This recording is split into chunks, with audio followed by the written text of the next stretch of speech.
Materials supplied by Microsoft Corporation may be used for internal review, analysis, or research only. Any editing, reproduction, publication, rebroadcast, public showing, internet, or public display is forbidden and may violate copyright law.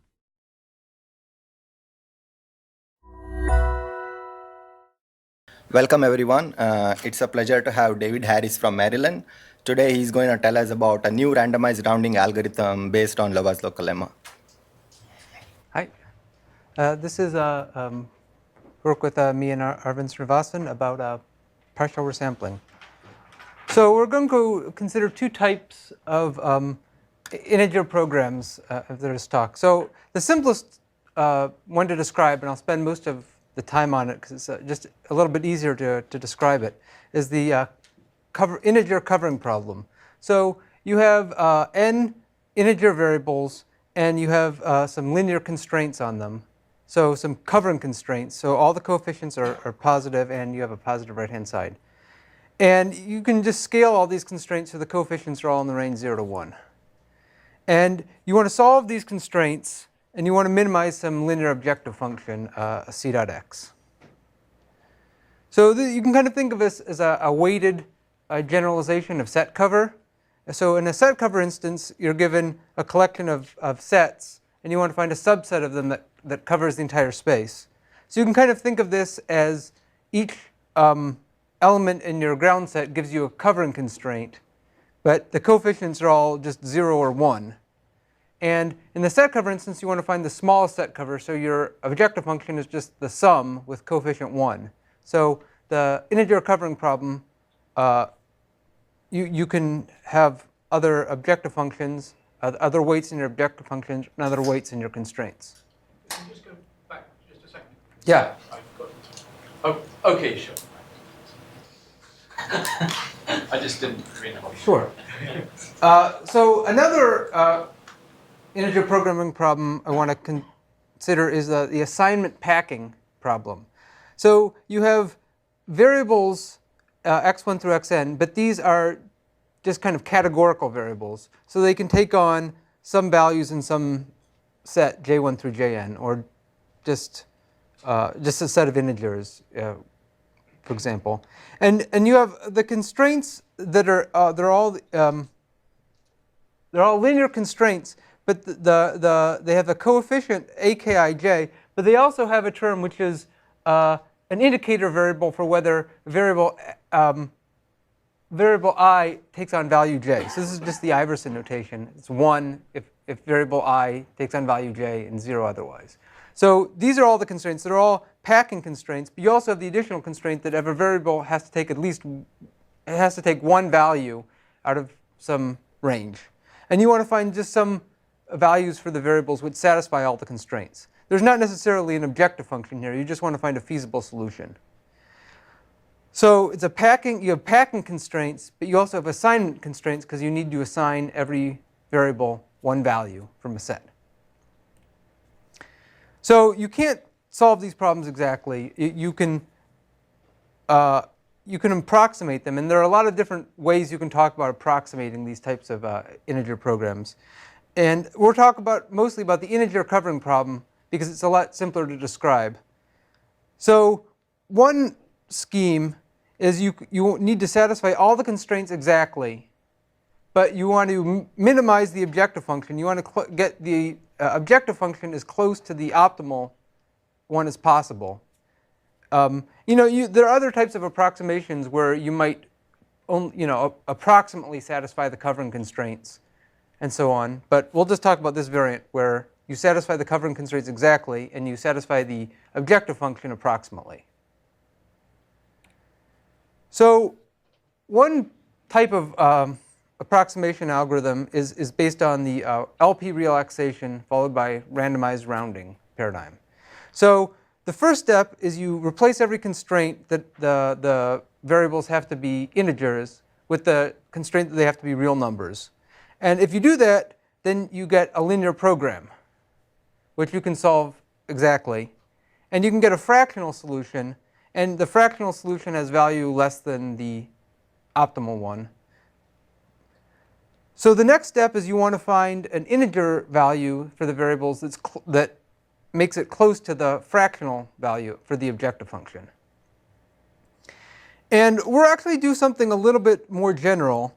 We're going to create a random process with a property that for any individual variable, the expected value of xi, the integer value xi, is at most some parameter beta times the fractional value x hat I.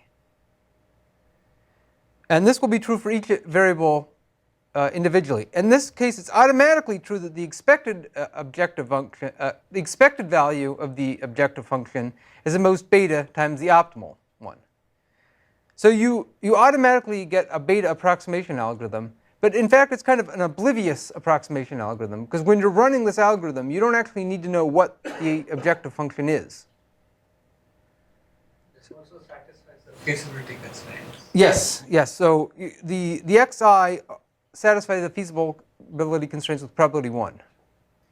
And they have this expected value property, which kind of automatically gives you an oblivious approximation algorithm. At least an expectation. By just repeating this algorithm multiple times, you can get very close in actuality to the expected value. So I won't talk about that issue. Just getting a good approximation ratio and expectation will be good enough for us. So the simplest randomized rounding scheme is you just draw the variables to be Bernoulli independently with a probability which is slightly bigger than x hat I. And I'm going to assume here that all the values of x hat I are very small, so that you can multiply them by small constant factors, and you don't have to worry about them becoming bigger than 1 and not being probabilities anymore. It turns out that that's the hardest case to deal with, and in reducing the general case to that is kind of cumbersome, so I won't really get into that now. I'll just assume that x hat I is small.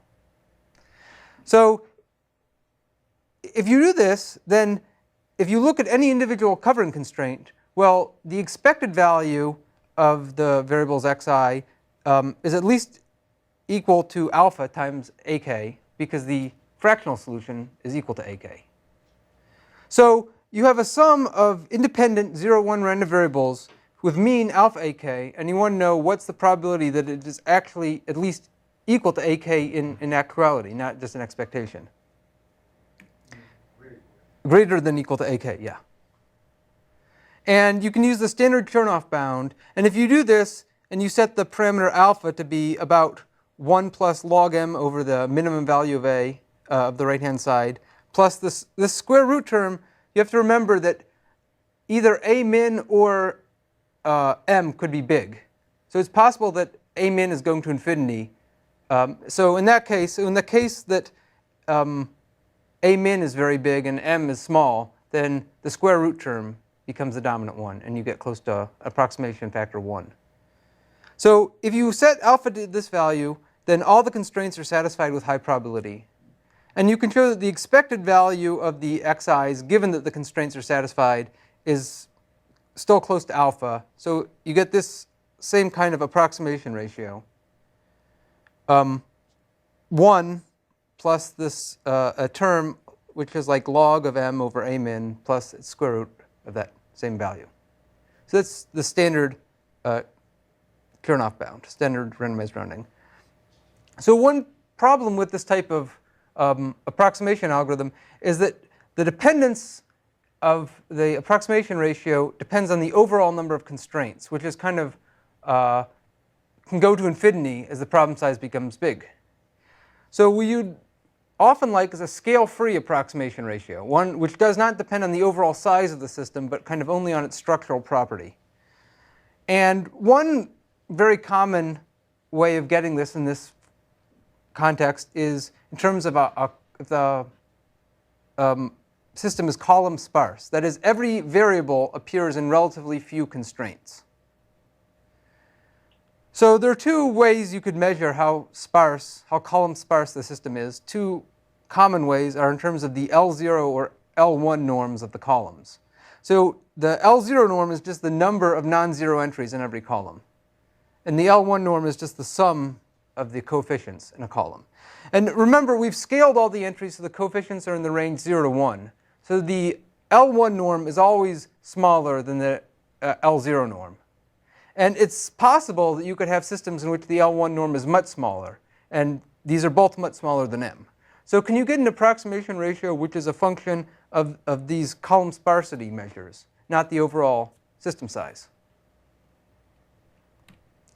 So there was previous work by Srinivasan which gave an approximation algorithm, and it was based on a random process. It was analyzed using the FKG inequality.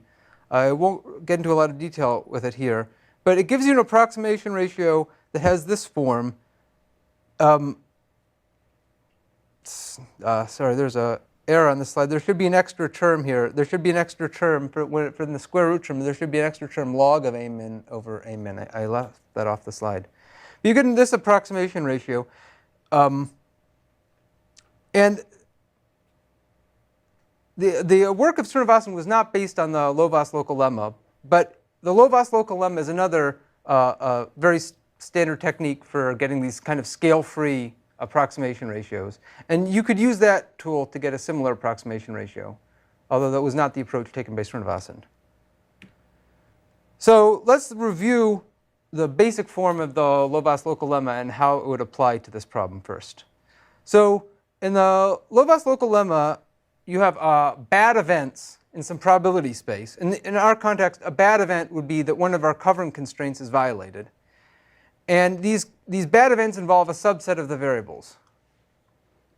So in this case, the variables are the integer variables you're drawing, which are Bernoulli pi. And you have this a separate bad event for every covering constraint, namely the sum of the variables is less than a sub k, which it's supposed to be.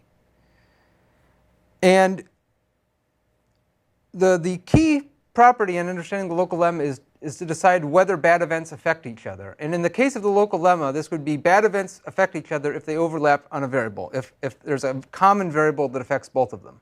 So one thing you have to be careful of in the local lemma context is that there's a very binary classification of whether a variable affects a bad event or not. That is, if the bad event is a function of that variable, then that variable affects that bad event. Even if if it's hardly ever affects it, even if the amount of the effect is very small, the local lemma just says, does this variable affect that bad event? And you could imagine a system where all the coefficients are non-zero but are all tiny. And in that case, every variable is affecting every constraint. And so everything overlaps with everything else. So this is why if you use the local lemma, you'll always get an approximation ratio that's phrased in terms of the L0 norm of a column, the number of non-zero entries. Because an entry which is very small but non-zero is, from the point of view of the local lemma, affects a constraint just as much as if the coefficient were big. Even though if the coefficient is very small, you might think that heuristically it shouldn't really matter for that constraint. So that's why you get these delta zero terms in the approximation ratio if you use the local lemma. All right. So the local lemma by itself is not a constructive. It only shows a very small probability that you satisfy all the constraints. So that's not an algorithm outright.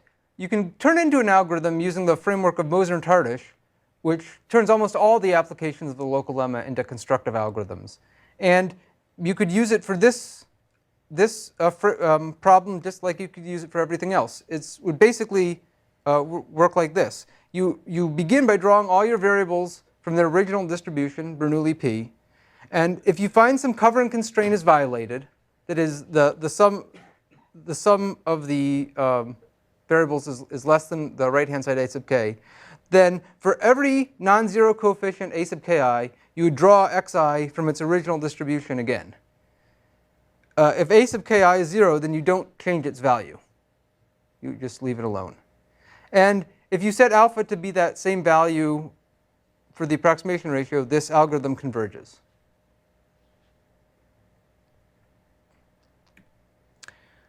So I just want to talk just heuristically, why this algorithm, even though it is kind of the generic way of transforming the local lemma, it doesn't really make sense for this problem. So suppose you come to a violated constraint. Some covering constraint k is violated. Well, if x sub I is equal to 1, then the algorithm says you still might need to resample that variable if the coefficient is non-zero. But why? I mean, if x sub I is 1, then that variable is kind of helping that constraint be satisfied. So you're kind of going in the opposite direction of the progress. If you're resampling it and maybe setting it to 0, you're kind of messing that variable up. That variable is helping you. You shouldn't change it. And if x sub I is 0, then probably xi is not really at fault for violating that constraint. It probably didn't have a very big effect on that constraint. I mean, most of the variables were maybe expected to be equal to 0 anyway. So that variable is probably not causing that constraint to be violated. You could think that the guilty variables, the ones that are causing the constraint, are the difference between the actual number of 0 variables and the expected number. That's why the constraint was violated, is you had fewer variables being 1 than you expected. So only about square root of them are kind of the difference between what the mean is and what you expect to happen in a deviation. So you should only be really resampling about maybe square root a sub k of the variables, not all a sub k of them. So the Moser-Tardos algorithm is really resampling way too many variables per constraint. So instead of resampling all the variables, we'll use partial resampling. And this is actually a very general framework which extends the local lemma in a very general way. You can apply it to many problems involving Latin transversals, packet routing, etc. I just want to describe how this applies to the integer covering problems, integer programming problems, where I don't really need to get into the full generality of the framework. So for this particular application, here's how you'd apply partial resampling. So again, you draw x1 through xn through from the original distribution. And now if you come to some constraint that's violated, you do this. If xi is equal to 1, then you just leave it alone. It's helping you, so don't mess with it. If xi is equal to 0, then you resample it. But you don't draw it with the original probability pi. You draw it with a smaller probability. This probability depends linearly on the coefficient a sub ki. And it also is multiplied by another scaling parameter sigma. So you can see that if the coefficient is 0, you never resample it, just like in the local lemma. But this is kind of smoothly interpolating between a 0 coefficient and a coefficient of 1. And also, you can see that the values of xi are always increasing over time. So you never change a 1 to a 0. You only change 0 to 1. So this algorithm obviously terminates. So the only question is, what's the expected value of xi at the end of this process? Because it certainly will satisfy all the covering constraints. And we will show that this satisfies this type of approximation ratio, this expected value, where the probability that a variable is equal to 1 is a small multiple of the fractional value, which will automatically give us our good approximation ratio. So we're going to analyze this algorithm in a kind of strange way. So if we come to a constraint k which is violated, the algorithm says you resample xi with probability sigma times a sub ki times pi. So instead of thinking of it as drawing xi as a Bernoulli random variable with this probability, you think of it as a two-step process. You have a set of variables y, and each variable I goes into the set y with probability sigma times a sub ki. And then you look at all the variables in y, and you draw them as new Bernoulli variables with probability p sub I. So this is obviously equivalent, this two-step process. But this kind of two-step way of thinking of things will actually be very important to analyzing the algorithm, even though it's kind of weird that you're breaking it apart for no really good reason. So our goal is to get an upper bound on the probability that xi is equal to 1. And in order to do this, so we're going to construct a kind of a witness which explains why you set x sub I equal to 1. This witness is going to be just a structure which is kind of the explanation for that variable. Then you're going to take a union bound over all possible witnesses, and then the expected value of xi is at most the sum over all these witnesses of the probability of seeing that particular witness. So this is the same proof strategy for the original Moser and Tardos algorithm, but our witnesses will be much simpler than theirs. Before I talk about the witnesses for this algorithm, I'm going to try to motivate this approach by talking about how you just do witnesses for a standard Chernoff bound. Not any kind of algorithm, a resampling algorithm, just the Chernoff bounds for the lower tail. So suppose you have n independent Bernoulli p variables, and mu is their mean, and you want to bound the lower tail. The probability the sum of these is less than t, where t is something that's smaller than the mean. So consider the following process. If the sum of the variables z is less than t, you mark a subset of the variables. You mark them how? If zi is equal to 0, then it gets marked independently with probability sigma. Otherwise, you do not mark it.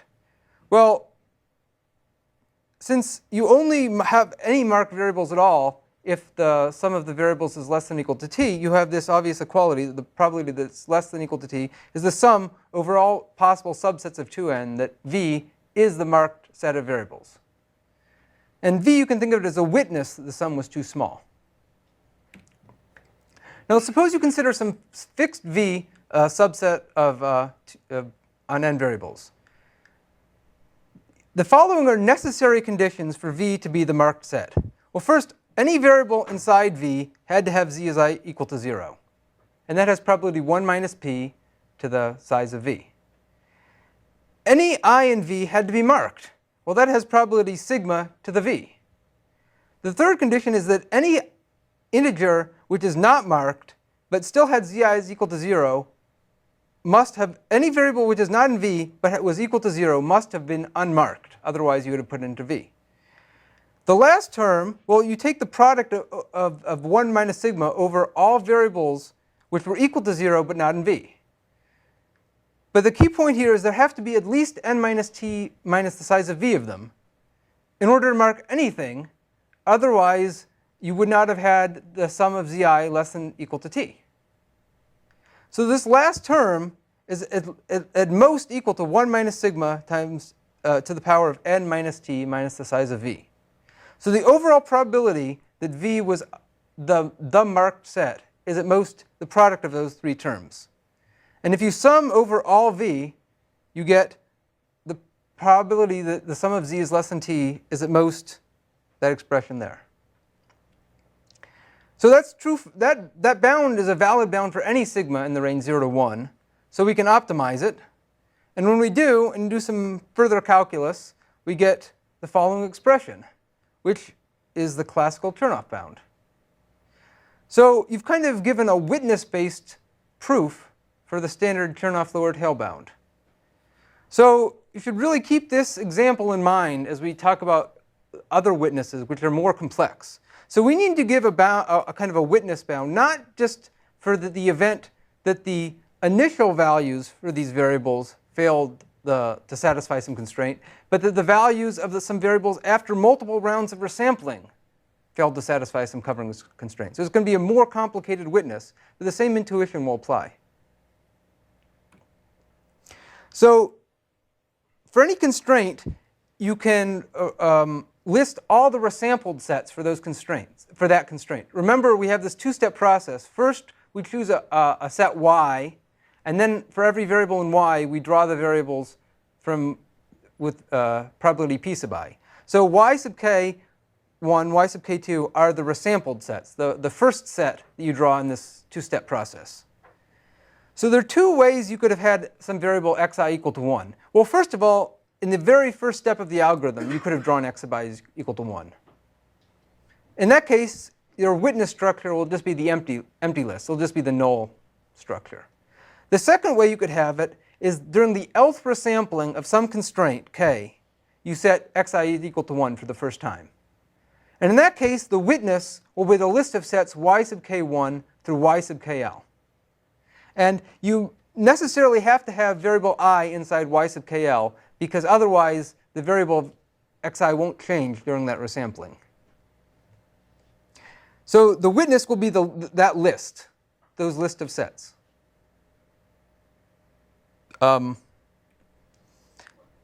Yes, sorry. What are the indices on the y? K is the constraint, and what is the 1, 2? Oh, these are you might need to do multiple rounds of resampling in order to fix a constraint. The cycle number. Yes. So for simplicity, in order to explain this argument, let's just say L is equal to 1. So we're just dealing with the simplest type of structure, which is just a single set for some constraint K. So you have a potential witness, which is just the set. So you're talking about, so fix some set Z sub K1. What is the probability that the actual witness that you generate for this variable is equal to this fixed value Z sub K1? So Y sub K1 is a random variable. Z sub K1 is just some fixed value, which is just a set, a subset of the variables. So the following events are necessary in order to have Y sub K1 equal this fixed set Z. After the first resampling of that constraint K, you must set x sub I equal to 1. That's just what we said, that was the definition of the length of a list of the witness is the time when variable xi got equal to 1. For any variable in that set, you must have set x sub j equal to 0 initially, during the initial sampling of the variables. Why? If x sub j is equal to 1 initially, then it will never be resampled. And in particular, it cannot be resampled during the first resampling of constraint k. Third, that set Z was chosen as the first resampled set for that constraint K. Those are all necessary conditions in order to have this particular witness structure. So just writing those conditions again. The first event has probability p sub I, because at every stage, every time you fix a resampled set, the variables are drawn independently from their distribution pi. For any variable inside Z, the second event has probability 1 minus pj, and those are all independent because they're all based on the initial sampling. And for the third event, well, if you consider the current value of the variables at the time you resample that constraint, so not their initial value, but whatever value they had just at the time you were about to resample them. Again, if a variable had value 0, then it goes into the set Z with probability sigma a sub kj. If Vj is equal to 1, then it cannot go into Z.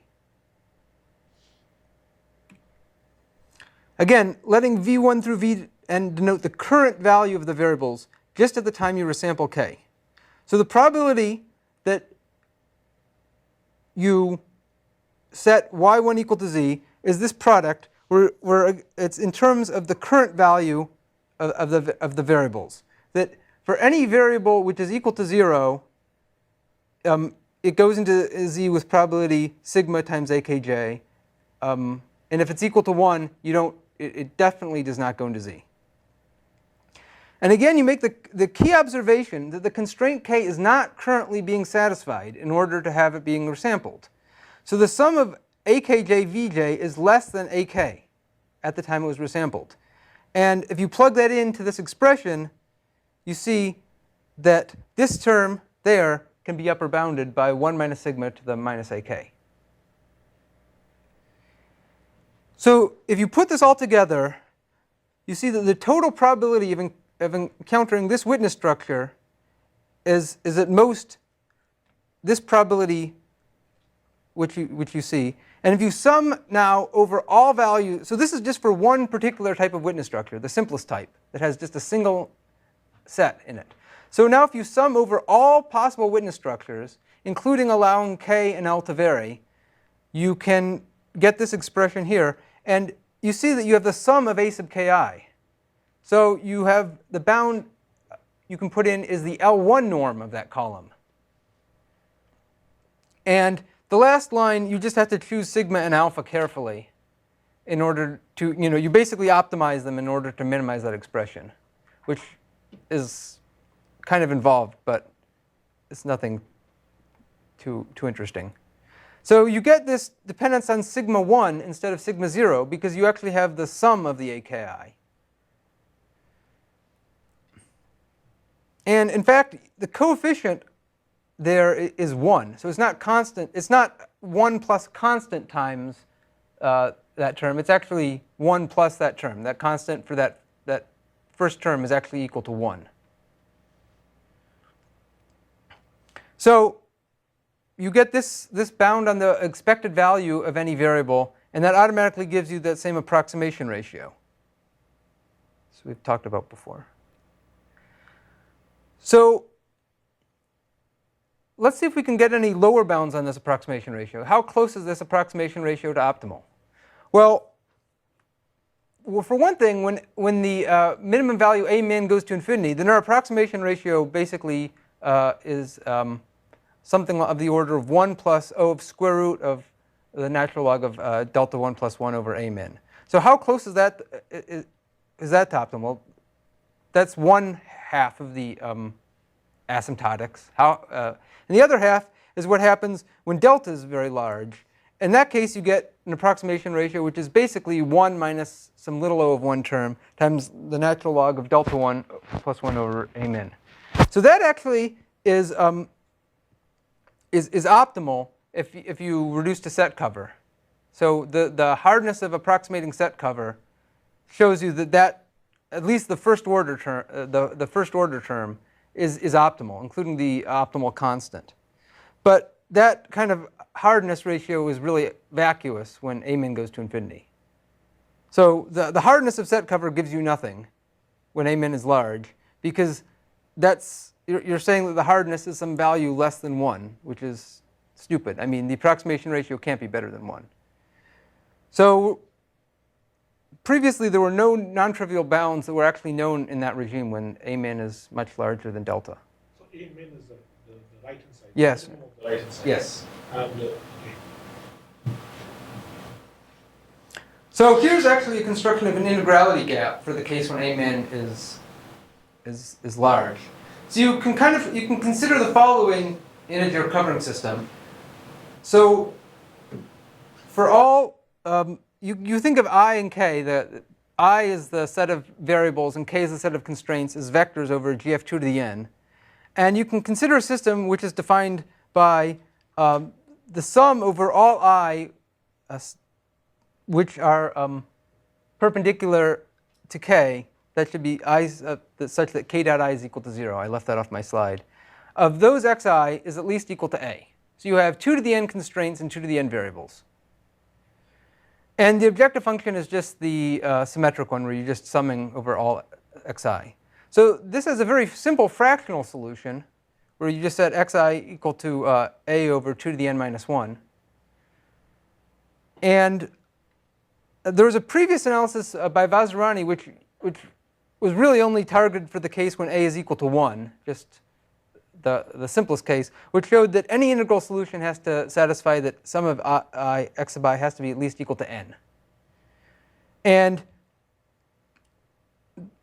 this kind of gives you an integrality gap on these types of integer covering systems. But this analysis, I don't know, sorry. But again, this analysis is not helpful when a is large, because the integrality gap that it claims is not even bigger than 1. So one result we have is that any integral solution actually has to satisfy a stronger condition, which is it has to be at least equal to 2a plus omega of n. And what this basically amounts to showing is that any sparse Boolean function has to have a large Fourier coefficient. Fourier coefficient meaning over gf2 to the n. And this shows you that this covering system actually has an integrality gap of 1 plus something on the order of log of delta 1 plus 1 over a min. So our approximation algorithm kind of is almost optimal. It has a square root instead of a linear dependence on that term. So it's kind of close, but there's kind of an interesting polynomial gap there. But this is the first non-trivial bound at all for what happens in the regime when a min becomes large. Another kind of interesting issue to talk about with this algorithm is what happens if you have multiple objective functions. So you might have some method of balancing them. So let's say you want to, you have L different objective functions, and you want to minimize the max of them. So can you, let's say you can solve the fractional relaxation of that. However you decide to balance them. If you decide to take the max of the mins, then that's just can still be solved using a linear program. Can you get a solution in which all L objective functions are simultaneously close to their fractional values? So this is one way in which other types of algorithms for set cover and related algorithms don't really extend. If you have the other main algorithm for set cover is a greedy algorithm, where you always choose the set which kind of increases your coverage the most in a single time step. But it's not even really clear how you define a greedy criterion if you have multiple objectives. I mean, you kind of need to boil all the objectives down into a single number in order to make a decision about what variable to accept, and there's not any obvious way to do that. So the greedy algorithm has a real hard time even getting started for these type of multiple objective problems. The LP-based solutions can handle this much more cleanly. So we can show is that not only is the expected value of C dot x close to the fractional value, but it's actually concentrated in a very similar way to a Chernoff bound would be concentrated, to the Chernoff bound concentration around this value beta times CL dot x hat. So with high probability, you have that for every individual constraint, CL dot x is close to beta times CL dot x hat. And so with high probability, you get all of the objective functions are simultaneously close to their means.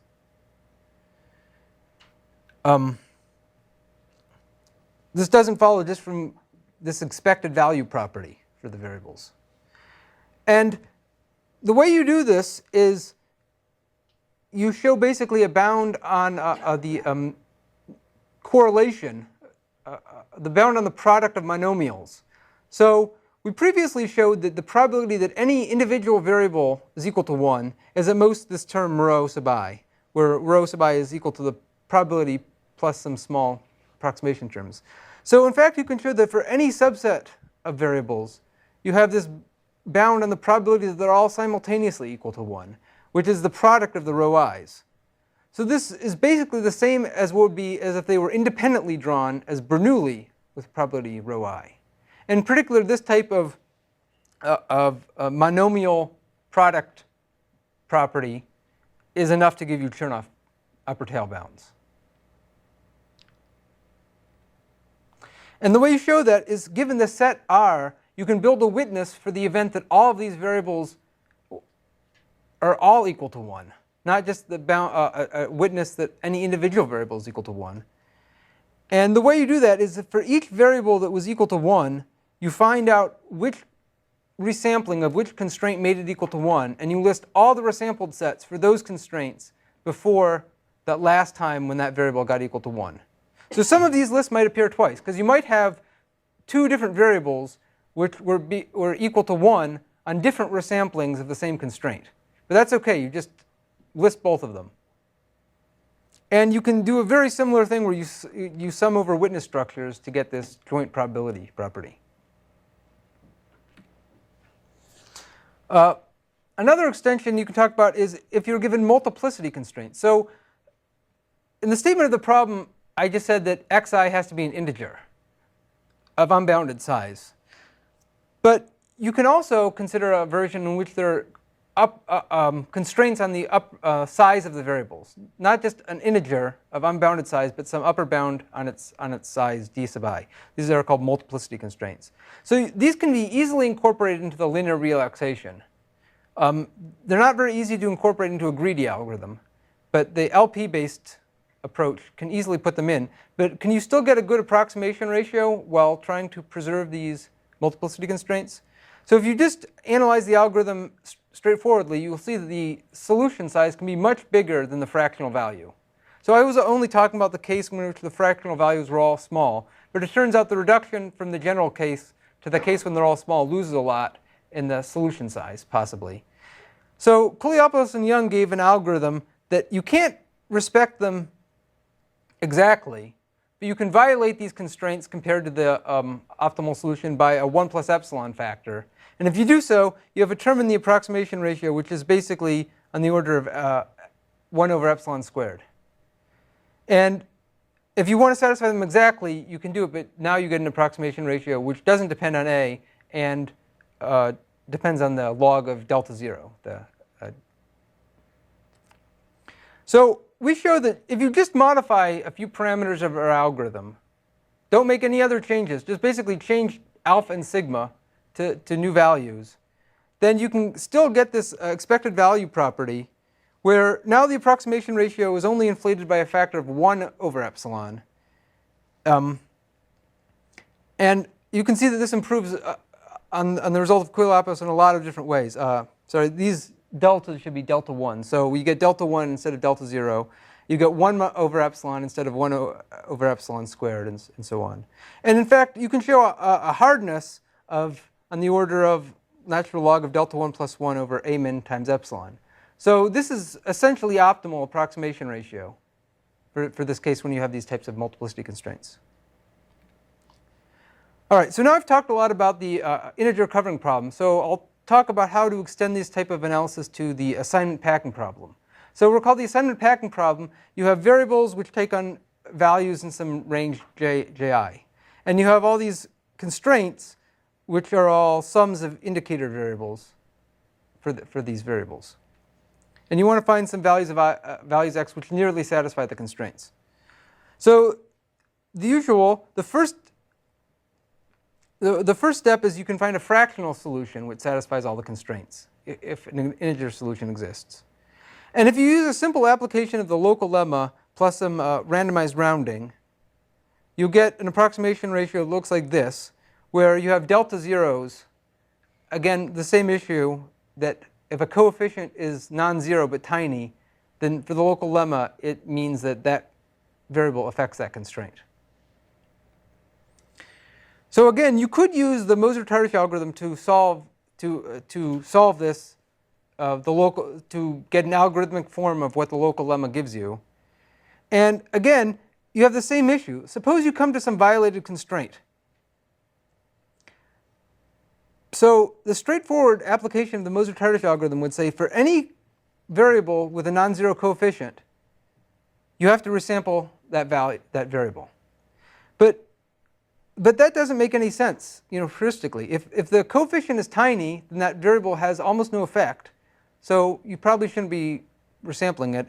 And if that variable takes on a value different than the bad one, then that variable is helping you. So why are you changing it? So you can use a similar type of resampling, partial resampling. If you have a violated constraint, what you should do is you should choose about the square root of r variables to resample.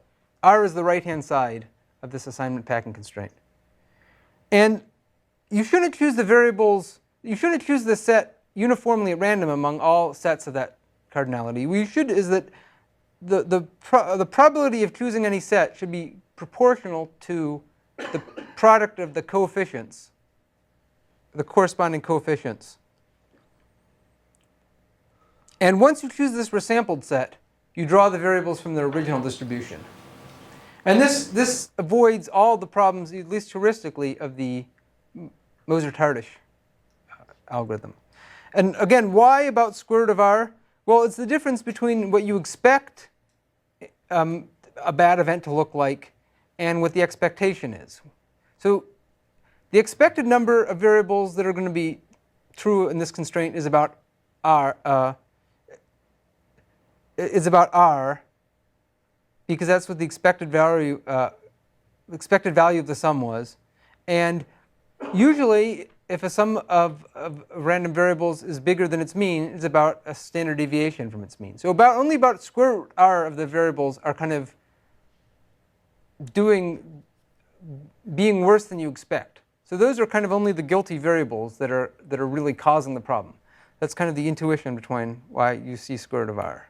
But don't you have a lot of constraints, right? So you might have a few constraints which are not no violation. Yeah, but if you just think of a typical bad constraint. It's probably typically bad because it was about square root of r. I mean, this is just kind of the intuition. So otherwise you do pick more constraint depending on the violation as well? More variables depending on the violation as well? Or? No. No, if it's, you don't need to pick more depending on the violation. The number you pick, the number you pick is kind of optimized for the smallest violation. So if it's a bigger violation, you can just kind of ignore the extra variables. So you can show that this algorithm terminates with probability 1 with a small number of resamplings. And as long as you get a value of the xi, which they don't satisfy the original constraints exactly, but they have a small discrepancy term, and it looks like this, where again, instead of the L0 norm, you get the L1 norm. If you look closely, you can also see that instead of log in the second term, you get the square root of r times log delta 1. So you also are saving a square root of r times log r term, which is relevant when r is much bigger than delta. So it's saving that term as well. So an example application of this is a multidimensional scheduling problem. So you have some machines and jobs, and every job has d dimensions of cost. And you assign this to some machine, and you want to minimize the total makespan. Now, not just the makespan in one dimension like time, but the makespan over all d dimensions. So you want to minimize the maximum, the sum of all the cost of that job, but the maximum over all dimensions. So a simple algorithm is you can first guess what the optimal makespan is, and then you can form an LP solution, which is feasible. And if some job costs more than this makespan, then you can't do it on that machine. So you just set that fractional variable equal to 0. Otherwise, you just allow it to be some fractional value. And you can just plug this in almost directly, that fractional solution, into this partial resampling, and you get a solution which makespan t times this extra factor, which is log d over log log d. So you're getting a log d over log log d approximation to the optimal makespan. This is not the only way to get this type of approximation ratio. Maybe it's not even the best, but it is certainly really simple once you have this assignment packing framework. You can basically just plug this LP directly into this assignment packing framework almost for free. Another thing that this type of analysis gives you is that you can handle cases in which you have different right-hand side values. You can get an approximation ratio which kind of trades off between a multiplicative factor and an additive plus standard deviation factor. This is very difficult to do for other approaches to these types of assignment packing problems. So again, you can analyze this algorithm by building witness trees. It's very similar to the Moser-Tardos algorithm analysis, but the key idea is that you only keep track of the resampled variables and the values they take on. If a variable was not resampled, you just ignore it when you're building the witness tree. So if you resampled 3 different constraints and you selected 3 different resampled sets, you'd build a witness tree in terms of just the resampled sets. And you don't say anything about S2 if it's not in the witness tree. The key lemma for this is you can show a witness tree lemma, which is that if you have any particular witness tree whose nodes are labeled by resampled sets, then the probability of encountering that tree can be bounded in terms of this resampling probability this times the probability distribution on the variables. It's a similar proof to the covering problem. And the key idea is that the total number of expected resamplings is the most equal to this sum over all witness trees of the probability of the tree.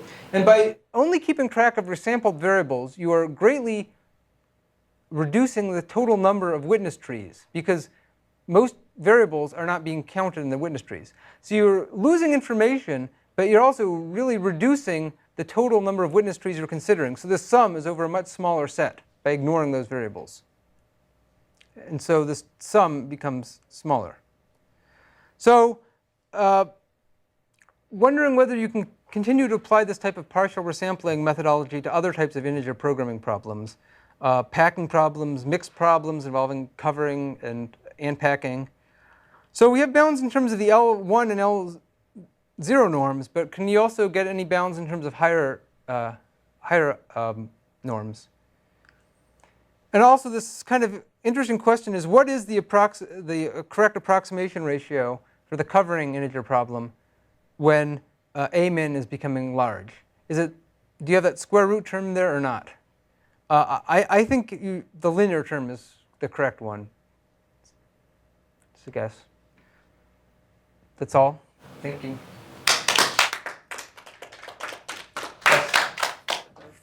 Question about the initial approach where you were using Chernoff concentration. Yes. And when you have, Mm-hmm. you know, when you have variables that are very small, then there are much better concentration inequalities to use, like Bernstein-Bennett, that give you better estimates than just. My impression was that if you have, an infinite number of very small values, then the Chernoff bound is kind of the correct. I mean, it approaches a Poisson, which is basically what the Chernoff bound is. Okay. The other thing is I guess it doesn't use a local lemma at all, right? It's just that you're using the Moser-Tardos algorithm. Yes. Is there a way to apply the local lemma also and get the same bounds, basically, like multiple times? There is. Nick Harvey has this approach to assignment to a similar type of problem, in which you basically kind of quantize the coefficients. The coefficients between 1/2 and 1, you do resampling on those, and then you get some discrepancy. Then you look at the coefficients in the range, 1/4 to 1/2. You get another discrepancy, but the discrepancy is smaller. And so if you sum them all up, you still get some, small value. So you can do that. It's kind of cumbersome to use this multi-stage approach, and I don't know how general it is. Can't,